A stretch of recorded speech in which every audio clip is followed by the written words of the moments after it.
We're born into our families and we're born into our society and we're born into our parents' financial reality. What most people don't understand is that just because we're born into a specific family or socioeconomic world, it doesn't mean that's where we have to end up. Being born poor is not your fault. Dying poor is. And a majority of people live life by default. They accept the cards that they were dealt and offer no resistance to mediocrity. Here on the Traveling Investor Show, we talk about how to live life on your terms and create the life, finances, and relationships that you dream of. So join me, Nitzan Mosri, your host, every week on the live Traveling Investor Show, where we demystify the art of mastering your mind, body, and wallet so that you can be at every football game, every softball game, every ballet dance, everything for your kids so that you can go on vacation, but most of all, so that you can tell your boss to go kiss your ass. How are you doing today, folks? I'm Nitzan Mosri, the Traveling Investor, and welcome. We've got a great show for you today. And of course, we're going to talk about how to master your wallet by creating passive income through multifamily real estate investing. And we're going to talk about how you can do it by raising capital from other people. Because I remember when I was a kid growing up, I was walking down the streets of New York City and I'm looking at all these buildings and I'm looking left and I'm looking right and I'm going, who in God's name has so much money that they can go and buy or build these incredible buildings that cost hundreds of millions of dollars? What are they doing? And then I realized that, they were using other people's money. And did you know that the Empire State Building is a syndication or was bought through or using a syndication? I think the gentleman's name was Alfred Wien, and they did a syndication to buy the Empire State Building. How awesome is that? And once I learned about how to raise capital from other people and how to get other people to fund my deals, my world opened up to me. And it's just been an incredible ride. And that's why we're here today to share information with you on how you can go out and do this as well. You see, I'm no one special. I don't have master's degrees or PhDs. I don't even have a college degree. I never finished college. I never understood what the point is, and I didn't have the ass for it, right? But during my trips, traveling, I've learned certain things. I've learned ideas and concepts on how to create and how to manifest, and it's been incredible. And today's guest is a multifamily expert. He's the co-founder of the multifamily investing firm Four Oaks Capital. He's the director of multifamily educational community, the Tribe of Titans, and he's also the host. And I had the honor and privilege of being on his show, the host of Diary of an Apartment Investor podcast. And check out his podcast. It's awesome. Brian is he's a general partner on 10 apartment complexes with a total of 655 units worth over $40 million. Do you think this guy knows what he's doing? Absolutely. He recently retired from the U.S. Marine Corps after 20 years of service. And you know what? Thank you, Brian, so much for your service. And these are the types of people that I like to bring here, people that are actually in the business, that are doing it, that have done it and are successful at it. Because, my saying that my mentor once taught me, and I live by it, is find someone who has what you want, do what they did, and you'll get what they got. So without further ado, let's bring on Brian Sinclair. Brian, what's happening? Brian Briscoe, how are you? Doing great. Nitzan, thank you very much for having me. Absolutely, man. I enjoyed being on your show. It was great. And everybody listening, definitely go check out Diary of an Apartment Investor. Great information, great content. It's out there. Where can they find it? On what platforms? Every platform that carries podcast. I think the only one we haven't been able to get listed on is the Amazon podcast, but I don't know how many people use that app, but it's on everything else. It's Spotify, it's on Apple, it's on Google, all the major ones. Awesome. So Brian, I love I love the t-shirt, man. Yeah, right. I got this in the mail yesterday, so I love it. We don't apologize for being awesome. That's fantastic, man. I love it. Yeah. Never apologize for being awesome, right? Never dim your light just to make other people feel comfortable, right? Yeah. Absolutely, You know, man. and your intro kind of resonated with me a lot. You know, you talked about, you can't choose being born poor, but you can choose dying poor. And it wasn't until I was like probably mid 30s that I realized all the scripts that I had been given, that my parents gave me, that I was still running off of. And it took me a long time to undo some of those, especially around money. But once I think you unlock your money scripts, you can rewrite your entire life, your entire destiny. Oh, absolutely. Yeah. Absolutely. Right. It's all about, and it's funny how we have this word, but when we use it, it has kind of a negative connotation, right? It's Hmm. brainwashing. Yeah. Okay. We actually literally have to wash our brain from the Hmm. misinformation, from all of the bad, from all of the Kool-Aid that we drank when we Hmm. were younger, being brought up, right? Yeah. And I mean, my parents did the best they can. I'm doing the best I can for my kids. But, one thing my dad told me very frequently is he never learned the money game, Mm, and he consequently never had a lot of money. And he kept on telling me, if you want to ever, have a lot of money, you've got to learn how money works. And he was, I mean, my dad's a wonderful person, absolutely love him. But I remember him telling me, he's like, I can help you with a lot of things. He's like, I can't help you with that. So hmm. if you want to learn more about, money, you've got to find somebody else. But That's right. what very wise man. Absolutely, absolutely. And that's what I say, right? Find someone who has what you want and do what they did, and you'll get Mhm. what they got. It's pretty much that Absolutely. simple, right? It's that simple today, and especially today with technology, it's even simpler. You have it at at the tip of your fingertips, right? And you can just Mhm. Google someone, YouTube it, right? Figure it all out. So, Brian, who were you before real estate?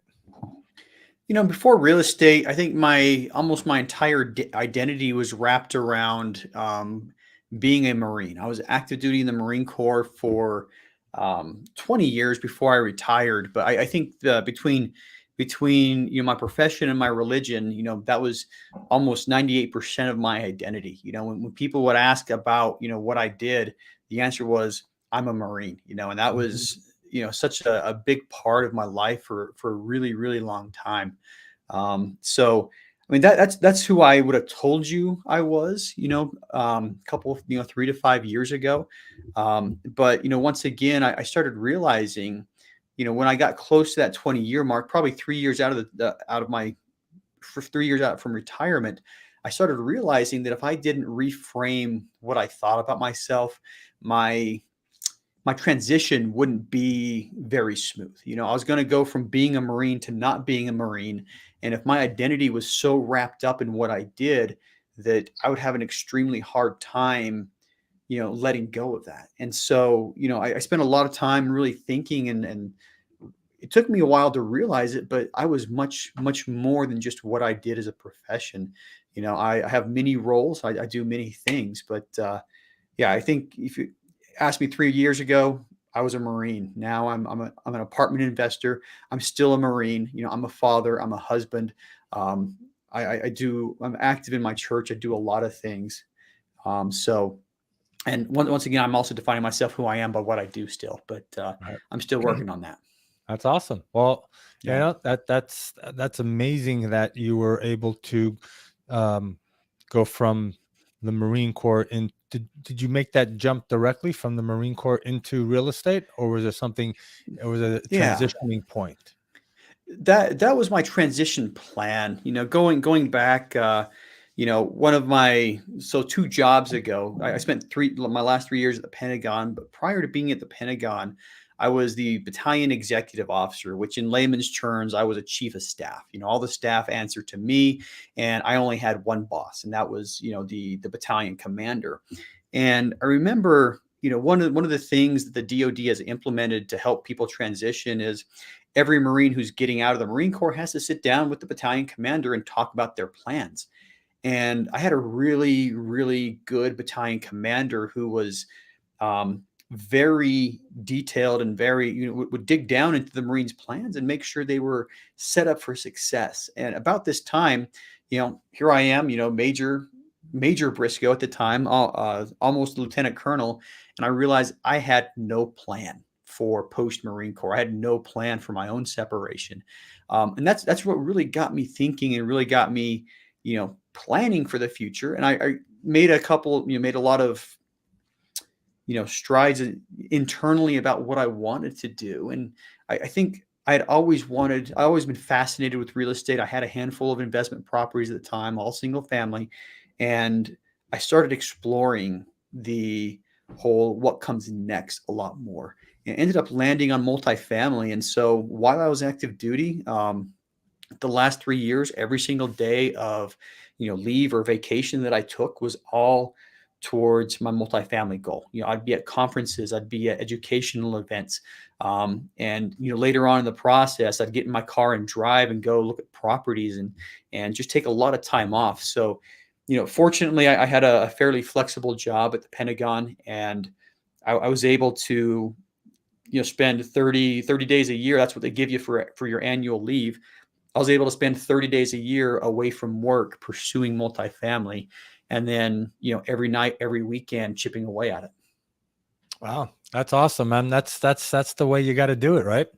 You gotta chip away. Let me ask you. So how has being in the Marines helped your multifamily business?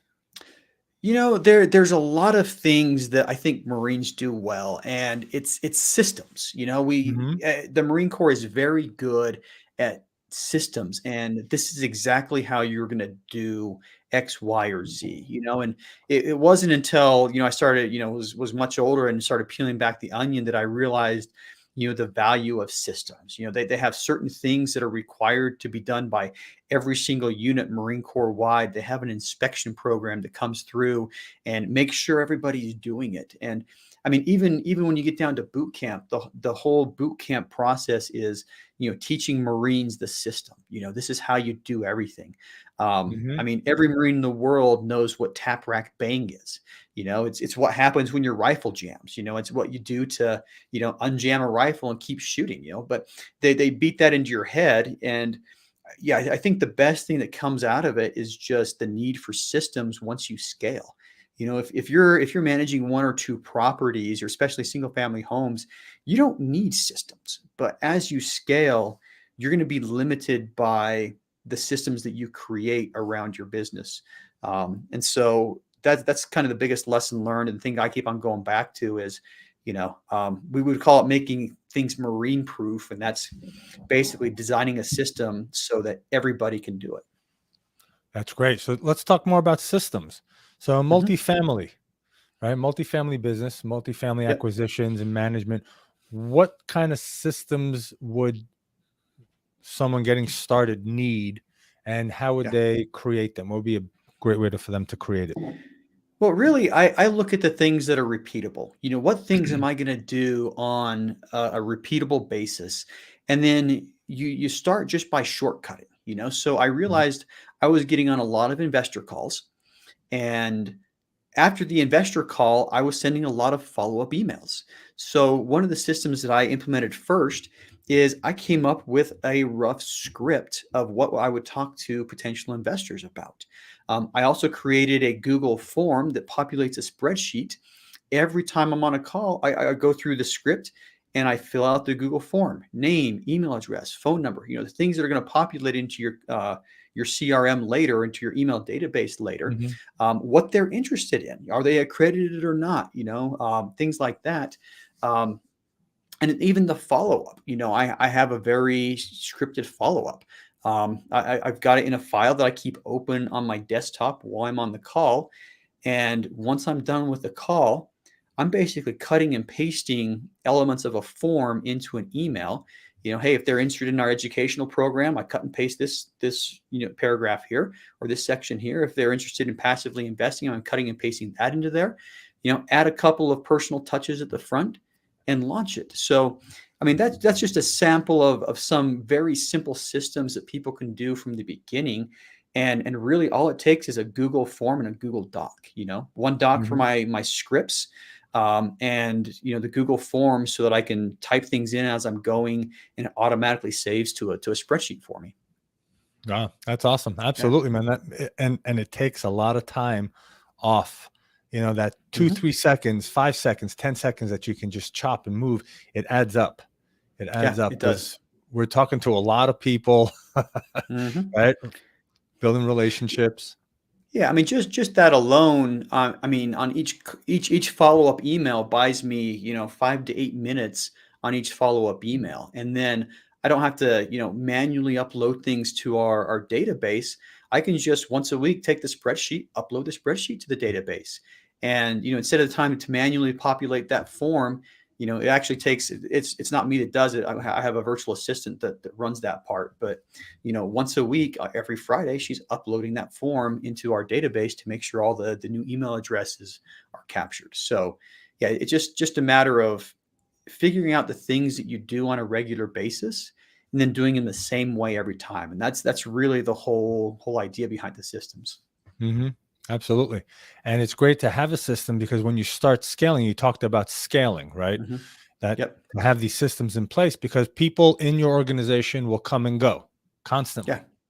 And to Yeah. spend time always training someone and taking time and whatnot. Oh, how did we do it like that? Oh, here, maybe we can try it this way. It leads to a lot of waste, time waste, personnel Absolutely. waste, inefficiencies.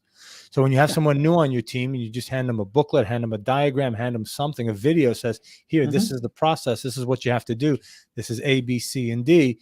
It takes, it's very efficient in that aspect Absolutely. as well. Absolutely, yeah. Onboarding people, it's just like the Marines. You hand them the book, and this is how you Mhm. do it, and you're going to do it this way every single time. You're always going to step off with your left foot first. It's just, Mhm. yeah, 100% agreed. And and it's not saying that you have to lock in things. I mean, I think that the systems should always be revised or not always, periodically revised and updated. So Mhm. um, for example, one of the last properties, so talking due diligence specifically, we have due diligence. A property we closed on in December, we realized just recently, I mean, we've owned it for less than just over 2 months now, but we've realized just recently that a lot of the HVAC lines, behind the sheetrock, all of the insulation has essentially worn off. It's a 35-year-old property, and we're starting to see, marks in the ceiling from the drippage. It's just one of those things that we never checked for that during due Mhm. diligence. And now Mhm. we go back to our due diligence checklist and it's like, okay, maybe we should start checking for this every time and, be a little bit more cognizant that can be a problem. So, especially Right. in the older properties and especially in the more Mhm. humid areas. Yeah, yeah. Well, in multifamily, you kind of have you have to have your different set of due diligence for each Mhm. asset class, right? Yeah. Because there's certain things you're going to look, right? In a C class property or a B minus C class, you're going to look at certain things, like you said. You're going to pay more attention, be more cognizant to that because it's an older Yeah. building. So you have your systems for that type of asset, systems for this type of asset, and so forth, Mhm. right? Yeah, absolutely. So you got out of it, you started real estate, you went into multifamily. What attracted you to multifamily rather than, You know, anything else yeah. in the real estate world? Owning a handful of single family homes kind of gave me proof of concept. I saw over the years how a really small investment turned into a large, pile of equity. I paid $3,000 for my first property. I mean, the property was worth a lot. I mean, the property cost a lot more, but that's how much money came out of my pocket to buy a $200,000 property. And 10 years later, I netted over 100,000 when we sold it. Second property were similar numbers, except I think I had to put 15,000 down on the second property, but I realized that leverage, is absolutely magical. So if you can get a bank to pay for your, the bulk of the purchase price of the property, you know, you can leverage that position. So for my first property was a 0% down um, VA loan, Veterans Affairs loan, and I had to pay the $3,000 funding fee. So you look at it, I paid for about 1% of the property, and if the property value goes up 10 times or 100 times, my initial investment is just magnified by that many times. And so that part really attracted me. the fact that real estate is the original investment, it's not an alternative investment. Royalty and, lords and ladies held their wealth in lands and the income off the lands for millennia before Hmm. us. And it's Hmm. it's the original investment. It holds its value well. And then why multifamily specifically? It fulfills a basic need. I mean, there's other commercial real estate types. You can invest in office or retail or other stuff, but multifamily is always going to be in demand because people are always going to need a place to live. I mean, short of, the Thanos snap, if you're an Avengers fan or a Marvel Hmm. fan, people are always going to need a place to live. So That's right. tie all those together, and multifamily to me is, the belle of the ball. Hmm. Absolutely. Yeah. In good times and bad times, people will always Yeah. need a place to live. Absolutely. And as we see in today's market with huge inflation, right? Hmm. Owning a multifamily, you're increasing the value of your property because of inflation, because Yeah. inflation means rents are going up. Everything is Everything's going up. going up. Yeah. Everything is going The up. the dollar's being devalued, so depending on your perspective, I mean, your purchasing power goes down, your dollar's devalued, but the prices are still going up. And once again, that leverage, it doesn't matter how the property appreciates, whether it's a forced appreciation or natural appreciation or inflation or whatever the vehicle is. If that property value is going up, you're making money. And if you're leveraged, you're making that money in multiples, Hmm. so it's just an amazing way to grow your wealth. Oh, absolutely. Absolutely. Great way to grow your wealth. Great way to grow your passive income. Hmm. Right. This is, there's a saying out there, right? And we all know it. Cash is king. Right. Hmm. Yeah, cash is king Yeah. when you're buying, but when you're living, it's passive cash that's king, Yeah. right? That's the Yep. keys, is being able to buy real estate and have it, buy it once and have it generate income for you over and over and over again. Yeah. You And know, that's, I think, the next phase for me. A lot of my investments up until now have been chasing IRRs. It's been, a lot of C class value add, a lot of sweat equity, a lot of, really trying to maximize, the return on investment, regardless of whether it comes through cash flow or through equity. And quite frankly, most of my positions right now, I've gained a lot of equity and not a lot of cash flow. But mhm. as we start coming full cycle on these deals and selling, my personal investment philosophy is going to be, 100% finding that cash flow, and even if that means, locally where I live, prices are inflated to the point to where you almost have to put 40% down to get cash flow. But, Wow. that's what I'm looking to do in my local market. Some people might look at it and say, not a smart idea, but I think there's still a lot of appreciation in the local market, but, Mhm. I'll be cash flowing too. And I mean, that's really, I think, what the ultimate goal for investors should be is that passive income. Sure. Absolutely. Absolutely. Because, even if you're betting against the equity, so you're Hmm. just kind of, you're just now a multifamily flipper. Right? You're just Hmm. going out there and you're flipping. So when you sell a property, you're not making any more money until you buy the next property or until you put one under contract, find the buyer, and go through that whole Yeah. process again. Why do that? Right? Do Hmm. that, but just hold on to the property and cash flow it. Yeah. You know? And when we've the properties we've syndicated, we've been open with our investors of what our philosophy is.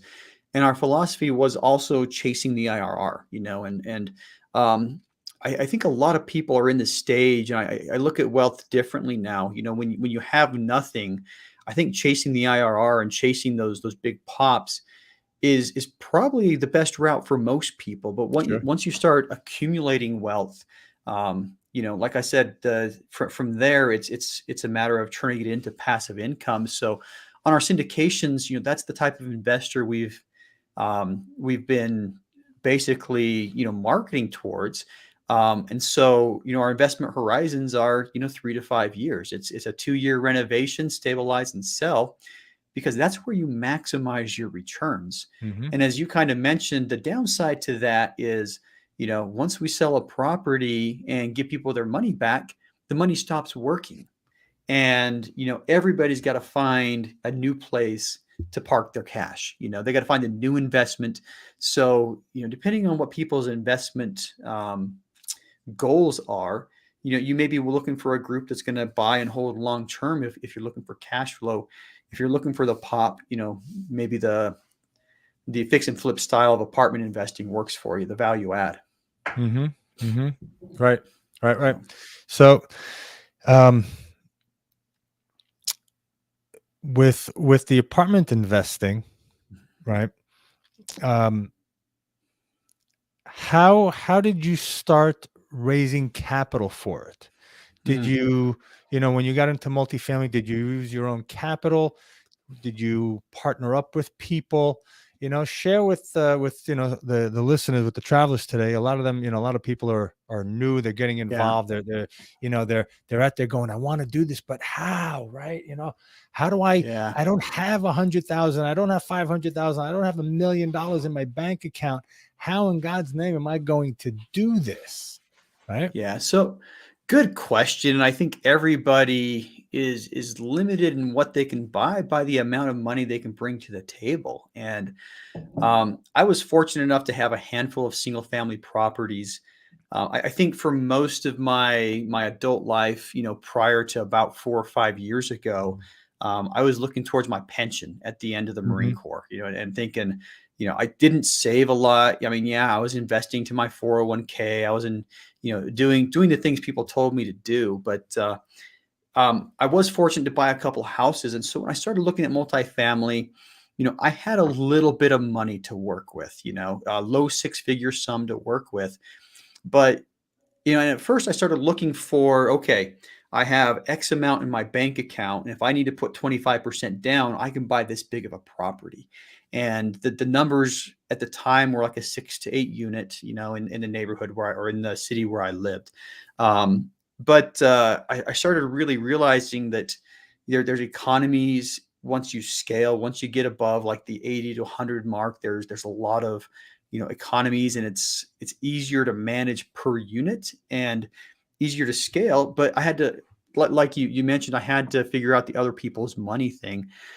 So what I started doing is just talking to as many people as possible. And at first, I was not very successful. I wasn't very successful at convincing people to invest with me.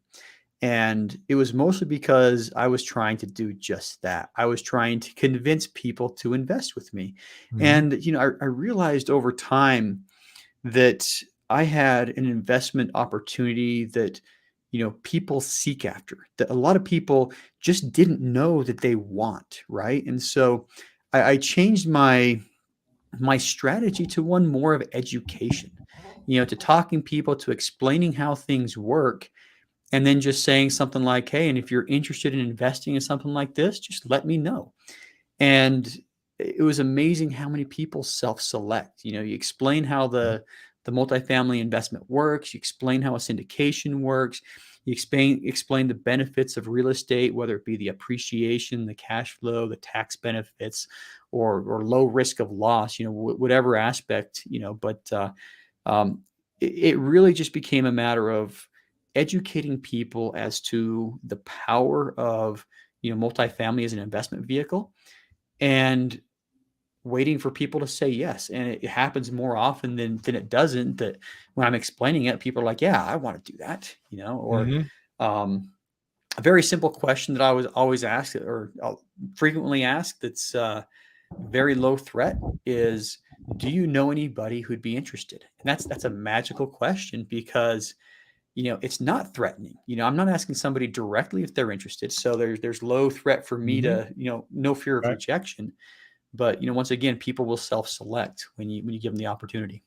Oh, absolutely. That's a great way of doing it. I have a sign right over here on my wall that says, successful people do the hardest thing. They build relationships. Right. Yeah.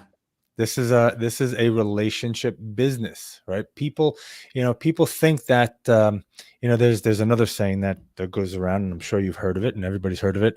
If you find the deal, the money will be there. Mm-hmm. Well, I'm sure you found out, as well as I did early on in our career, that, holy shit, I got a great deal. Yeah. Where's the money? You're looking left, you're looking right. The only thing you hear are crickets, right? Yeah. You're like, hey, I have a great deal. Where's the money? Mhm. They told me. Yeah. I drank that Kool-Aid. I really Mhm. did. And we thought we had a screaming deal. And our first capital raise was difficult. It was very difficult. It took us, 4 months to raise $1.5 million for Wow. a multifamily property. And I mean, I could probably raise that much right now in a week, maybe Mhm. two, Mhm. depending on the deal and how urgent the matter was. But yeah, that first capital raise was difficult. There was four of us, working towards the same goal, and I surprised myself by bringing in a half a million myself, and that was more than I thought I could. I was thinking maybe 200,000, but when I started talking to all these people that I had educated, essentially, I'd started building those relationships. I had answered their questions. I spent a lot of time on the phone and Zoom and everything else with these people. And when it all came down to it, it was calling the people that you'd started building a relationship with, say, hey, I've got an opportunity, are you interested? Mhm. And That's right. yeah, I mean, $500,000 later, I doubled what I thought I'd be able to do. That's right. So travelers, that's the key right there is talk to everybody, educate them, add Mhm. value to them, figure out what their fears are, what their desires are, and present to them. And then go out there, find a great opportunity. And all you have to do is turn around and say, hey, Mhm. who do you know that would like something like this? That'd be interested Yeah, in, yeah. coming in on a project. Yeah. You mentioned if you have a good deal, the money will come. I mean, that's kind of a play off of the Field of Dreams, but I think what the Field of Dreams thing is absolutely accurate. If you build it, they will come. Hmm. And building it isn't just having a good deal. Building it is building the relationships. If you Exactly. build the relationships, the money will come. It's not Hmm. just about having a good deal. You also have to have a lot of people in your network who know who you are, know what you have to offer, and if you build that up, the money will come. That's right. I tell people I don't raise money when I have a deal. I raise Mhm. money in between deals. Mhm. Yeah, Right? Because that's when that's the money raising part of it. I yeah. remember when I got started in multifamily and I'm watching people raise millions of dollars left and right, left and right. And I keep going up to them going, dude, what's that? What's the one word or one sentence you tell people that makes them go into their pockets and pull out their checkbooks and sign? I go, what is it? What is it? And I Mhm. kept looking for that secret sauce, right? You always see Yeah, the script, salespeople. the perfect Right. script, right. Exactly. What is Yeah. that script? What are you saying to people? Right. And I realized for after many years of looking for that secret sauce, I came to the same realization that you did and that many other people do, that Yeah. you got to talk to a lot of people, you got to educate Mhm. people, you got to share with them, and it's a mindset, because you said it very briefly, and I'm not sure if people heard it, but you said it. I now realize that I have an opportunity that people don't know they want. Yeah. And when you talk to someone in that sense, you're not begging them for anything. You're going, dude, you got to be stupid not to get involved in this, right? You're not saying that, Mhm. but that's kind of, that's how you're presenting, going, this is something you didn't even know you wanted because it's so great. Here, look, right? Yeah. So that whole confidence, that whole presentation is completely different than going, hey, I got a real estate deal. You interested? Yeah. It's $50,000 minimum investment. Right. And you're cringing the whole time, worrying you're going to offend the person. Yeah, Right. that was me anyway. But Hmm. yeah, I run a capital raising course right now, and one of the first things in the very first module, I put it very bluntly: there is no magic script. All right, there is no, it's not a, you know, learn how to do a task or a function, or learn a small skill and then raise millions. It's a lot more involved than that, and I think. If you boil it down to one thing, you've already said it. It's the relationships. You build Hmm. relationships with people, and eventually the money's going to come. Right. But there's also and I just thought of it now because I've always been talking about, building the relationships, right? But you Mhm. had said it several times as well, early in the show. But yes, it's the relationships, but it's also the follow-up, right? The follow through, the follow-up, right?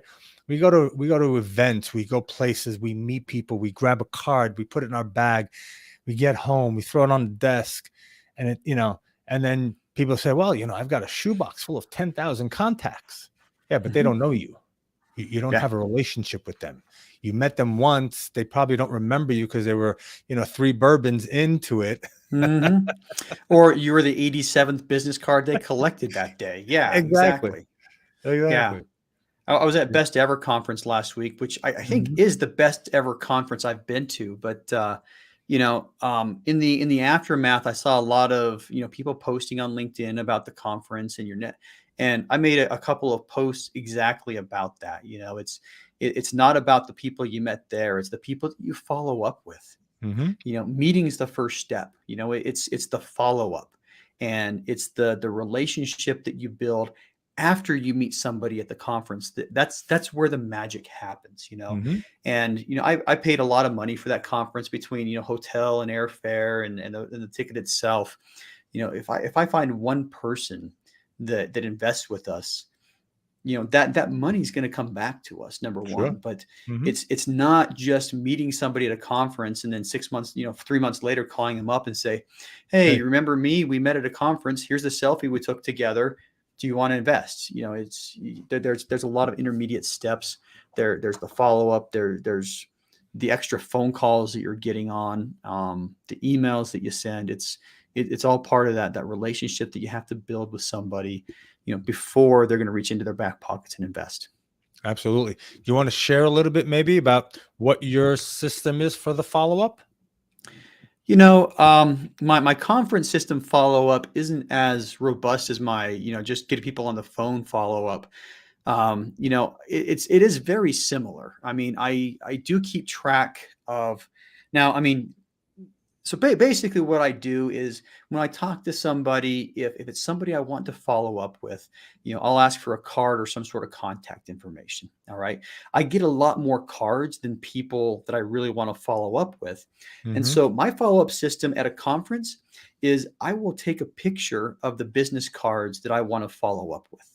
All right. If people are using the QR code business cards or the NFC technology type stuff, Bluetooth on your phone, I'll take a screenshot of it. And so when I get back, at Monday morning after the conference is all over and I get back, I'm not sifting through 100 business cards trying to remember, details about a person. I go to my camera roll and I'm looking for the cards that I take pictures of. And I'm doing something very similar to what I do with the regular investors is I write up an email that can be adapted to all the different people. Hey, it was great meeting you at Best Ever Conference. All right. That's going to go in every single one of mine. Look for the common things that I'm going to say to every single person on there. And I just write up a quick draft email. I do a lot of cut and pastes. And then what I try to do is the first line of every email is going to be something personal. Hey, I enjoyed, meeting you at the coffee shack or whatever. Or, I had a good time talking to you at lunch, things like that. And, something personal up front. And the rest of the stuff in the email that was canned or pre-written is stuff that I would have said anyway. So, I don't think it's disingenuous at all, but I try to have a little personal touch to it, but in some way systematize. And I really think it's that personal touch that does a whole lot. So that's one thing that I will absolutely take time on is adding that personal touch, because that's part of the relationship. If everybody, I think everybody in the world at this point knows when they get a canned email, and so I don't want to be the one that sends a canned email to, all 972 participants, that you downloaded their contact information from the WOVA app. That's not how you build relationships. Right. Yeah. No, absolutely. Absolutely. That's what I do as well. I have an app, Camcard. So I'm like that as well.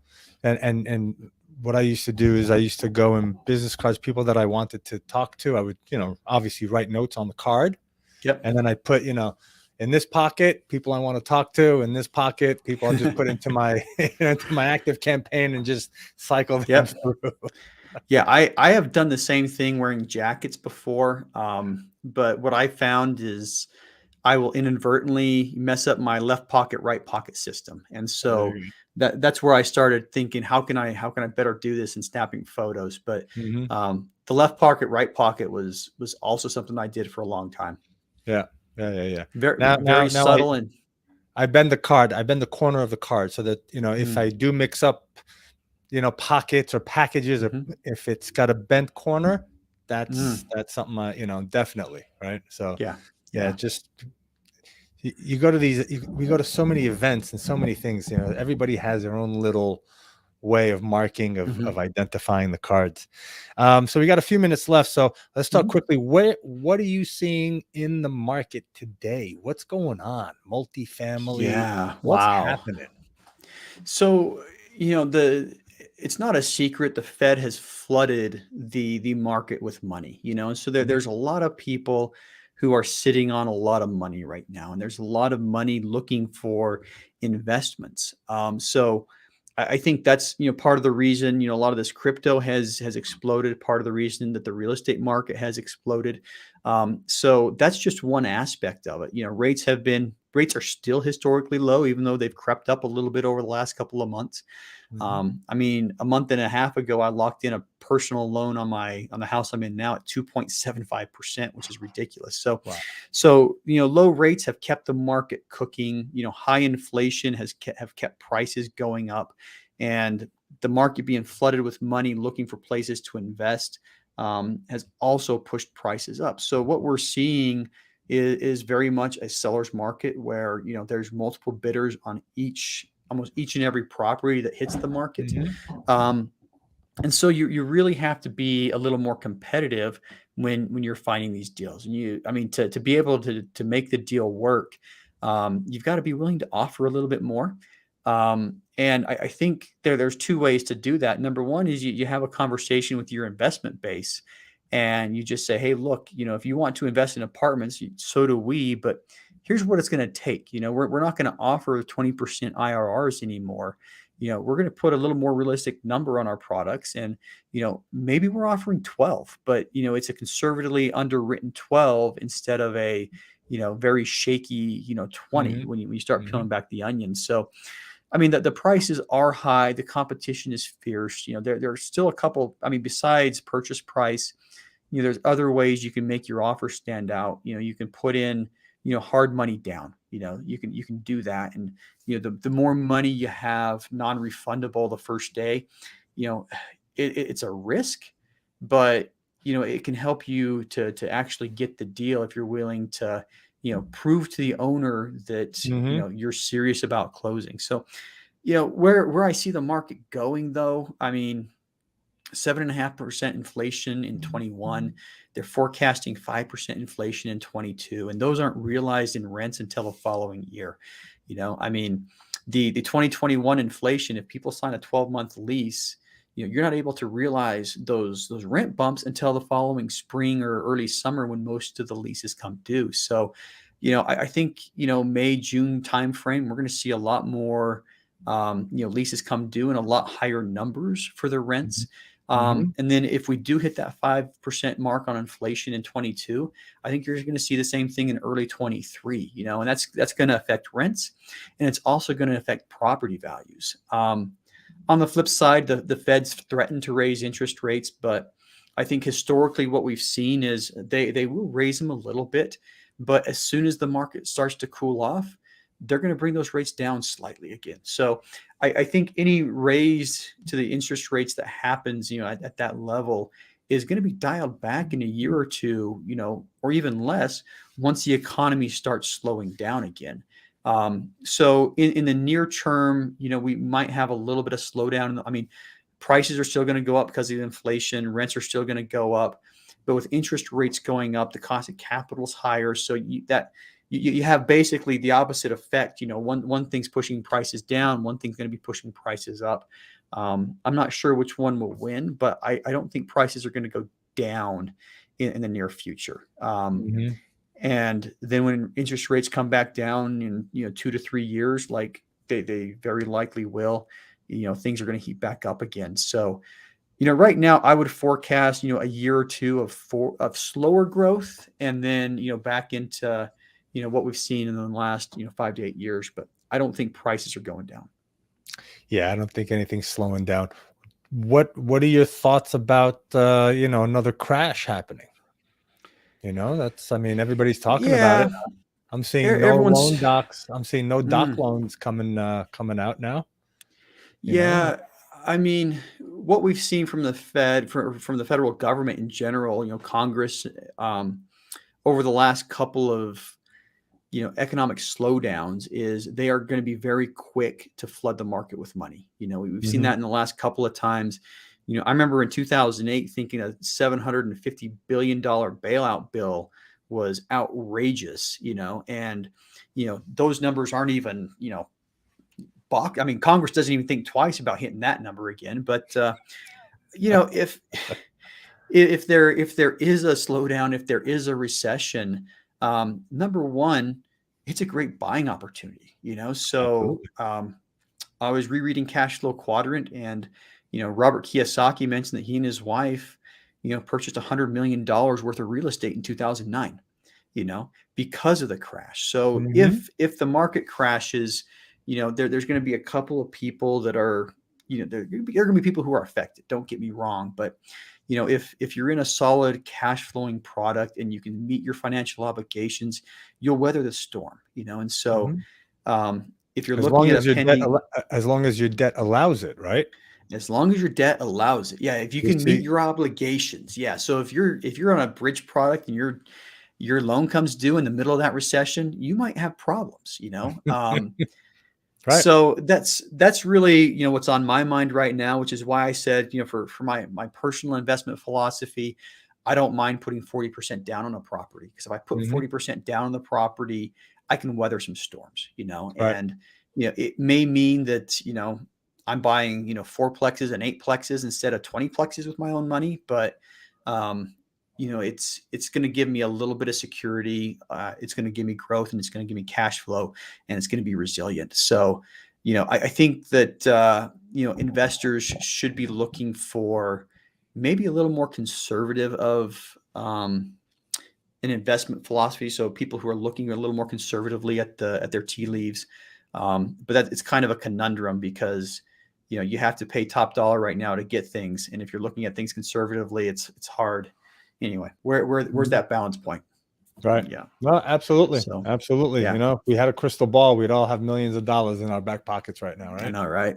Yeah. I, Awesome. Well, Brian, hey, how can people get a hold of you?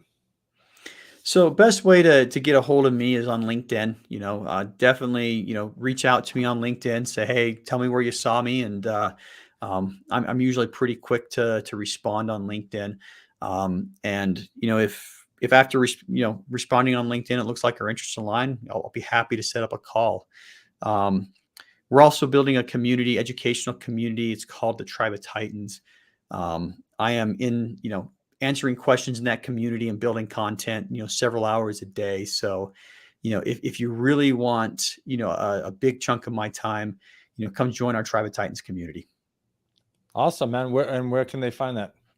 thetribeoftitans.info or thetribeoftitans.com. They're slightly different. One's kind of forced on us by the platform that we use, and one of them's our own page. So Okay, there it is. The that's it. tribeoftitans.info. .info. Perfect. Yep. Awesome. All right, man. Well, thank you so much for being here. You're a wealth of knowledge. Thank you so much. Thank you for your service. Thank you for everything that you've done. Keep kicking ass, as we say. That's the And goal. hopefully in the future we can partner up on some deals and do some bigger ones together. Sounds You know, fun. Sounds yeah, really fun. that'd be awesome. And next time I'm in Idaho, I'll definitely come visit. Yeah, I look forward to it. All right, Brian. Thank you so much, travelers. You can listen to previous shows on all of these awesome podcast stations. The Traveling Investor. You can also go to YouTube, check out the Traveling Investor YouTube channel for a lot of great free content. And also, you can go to Etsy.com and go to the Traveling Investor swag store for your Traveling Investor swag. We got some cool T-shirts and some promo ideas and whatnot. Also, April 8th through the 10th, we're hosting the Master Your Mind Weekend. It's going to be in Boca. We're going to blow your mind away. We're going to talk. We've got speakers. We've got people coming in. We're going to do some Reiki. We're going to do some yoga. We're going to do manifesting, all these creative workshops. We talk a lot about real estate. We talk a lot about how to get all of these things, right? Real estate is all about numbers and properties. But we don't really talk a lot about mindset and how to set those intentions and how to get your mind set for success. So April 8th through the 10th. Brian, thanks again for being here. Look forward to having you on the show again. Thank you. Thanks for having me. It's a lot of fun. Absolutely. Travelers, we'll see you next week somewhere on Spaceship Earth. Be well.